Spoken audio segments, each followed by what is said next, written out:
आदमी गया बाजार, पत्नी ने कहा कि बाजार जा रहे तो कोई चीज खरीद लाना। ठीक है, पर पत्नी बोली ठग मत जाना, बाजार में ठग बैठे रहते हैं। वह ये शिक्षा लेकर घर से गया दुकानदार के पास। बरसात के दिन छाता पसंद आया। दुकानदार से कहा ये छाता कितने का दिया? दुकानदार बोला 20 रुपए का।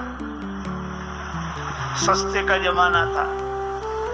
छाता कितने का दिया? बोला 20 रुपए का। तो वो तो घर से पढ़कर आया था, बोला हम तो 10 रुपए देंगे। दुकानदार समझ गया कि ग्राहक बड़ा चतुर है, तो बोला तुमसे क्या मुनाफा लें, दाम के दाम में ले जाओ, 16 रुपए निकालो ले जाओ। 16 रुपए में दोगे? हाँ। तो खरीदने वाला बोला फिर तुम 8 रुपए देंगे। दुकानदार ने समझा मजाक कर रहा है, का 12 रुपए में लेना है कि नहीं? ग्राहक बोला 6 रुपए देंगे। चलो 10 रुपए में ही ले जाओ। तो बोला 5 रुपए दूंगा। अंत में दुकानदार बोला कि 8 रुपए में लेना है, तो बोला 4 रुपए ले लो। तो दुकानदार झल्ला कर बोला कि मुफ्त क्यों नहीं ले जाते? तो बोला मुफ्त दोगे तो 2 ले जाऊंगा।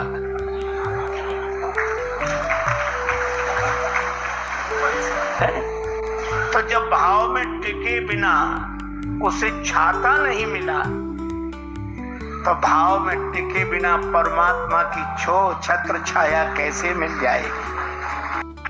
एक गुरुजी ने एक चेला बनाया। चेले भी बड़े अद्भुत होते हैं। सो बड़ी नम्रता से गुरुदेव बैठा पास में था। तब तक गुरुजी ने कहा कि बेटा पानी बरस रहा है, गाय को बंधन से मुक्त करो, दूसरी जगह बांध। चेला बैठे बैठे बोला गुरुजी जो स्वयं बंधन में पड़ा हो वो क्या किसी को बंधन से मुक्त कर सकता है? क्षमा करें गुरुदेव,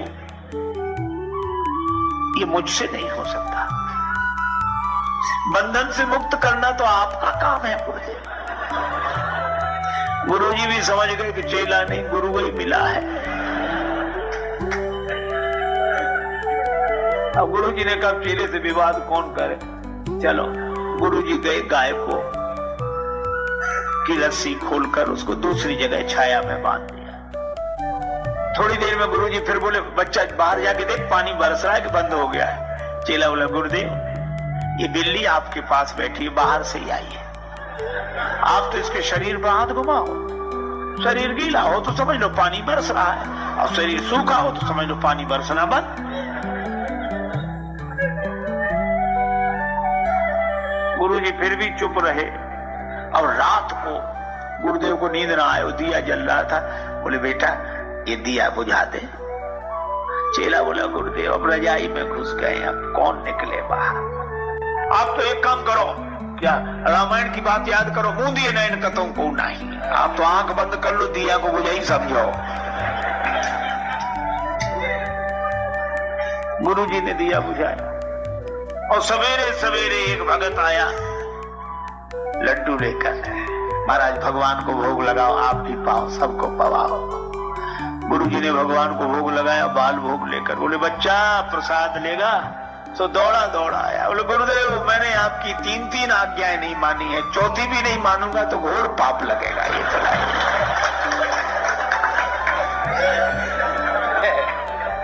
ये हार आदमी के घर आए मेहमान,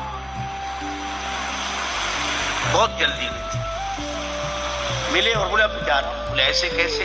घर आए, कुछ खा पी कर जाओ, जल्दी बनवा देता हूं। बोले नहीं नहीं वो इतना समय कहाँ है? तो बोले बाजार से मंगवा देता हूं। पिता ने 10 रुपए दिए, अपने बेटे को भेजा कि गरम गरम जलेबी ले आओ।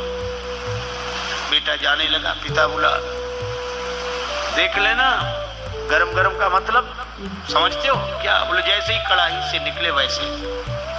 बेटा गया, हलवाई जलेबी बना रहा था। अब एक कढ़ाई से जैसे ही उसने जलेबी निकाली और दूसरी कढ़ाई में डालने लगा चाशनी वाली। बेटा बोला ये क्या गड़बड़ करते हो? पिताजी ने कहा था जैसे ही कढ़ाई से निकले वैसे ही ले आ। अच्छा अब आप बताओ, अगर एक ही कढ़ाई से निकली वह जलेबी ले आए तो सिकी तो खरी है, इसमें कोई संदेह नहीं, खरी है, लेकिन स्वाद आएगा नहीं आएगा जब तक चाशनी में न डुबोई जाए। बस यही है, अपनी वाणी की जलेबी को सत्य की कढ़ाई में खरी सेक तो लो, लेकिन शीन की चाशनी में डुबोकर सामने वाले को दो। मंदिर में दिया रखने जा रहा, शाम का समय, ओम नमः शिवाय नमः शिवाय नमः शिवाय करता हुआ दिया लेकर जा रहा। रास्ते में एक तार्किक व्यक्ति मिल गया। कहाँ जा रहा? भगवान के मंदिर में दिया रखने वाला। तुम लोगों के भी पागलपन का कोई हिसाब नहीं। भगवान है, ये विचार करो, तुम्हें भगवान ने बनाया कि भगवान को तुमने बनाया?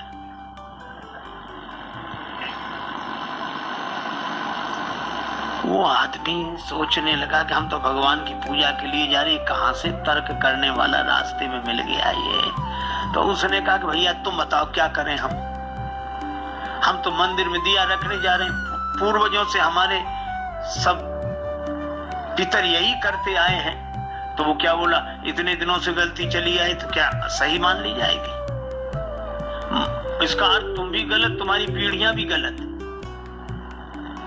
उस व्यक्ति ने कहा तो हम क्या करें ये बताओ।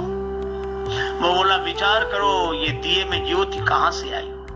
अब है विचित्र बात की नहीं, अब दिए में ज्योति कहां से आई? उस व्यक्ति ने सोचा कि अगर हम कह दें कि माचिस की तीली से आई तो ये पूछेगा कि तीली में कहां से आई। इस कहां का तो अंत ही नहीं है। उस व्यक्ति ने बड़ा अच्छा काम किया। जैसे ही उसने पूछा कि दिए में ज्योति कहां से आई, उसने फूंक मार कर दिया ही बुझा दिया। जैसे ही दिया बुझाया तो उस व्यक्ति ने कहा कि तुमने दिया क्यों बुझा दिया?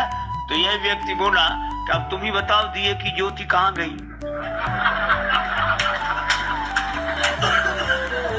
कहां गई? उसने कहा इसका क्या अर्थ? तो इस व्यक्ति ने कहा कि जहां गई वहीं से आई थी। हम नहीं बता सकते, गई थी तुम नहीं बता सकते, काहे को बेकार विवाद में पड़ते हैं।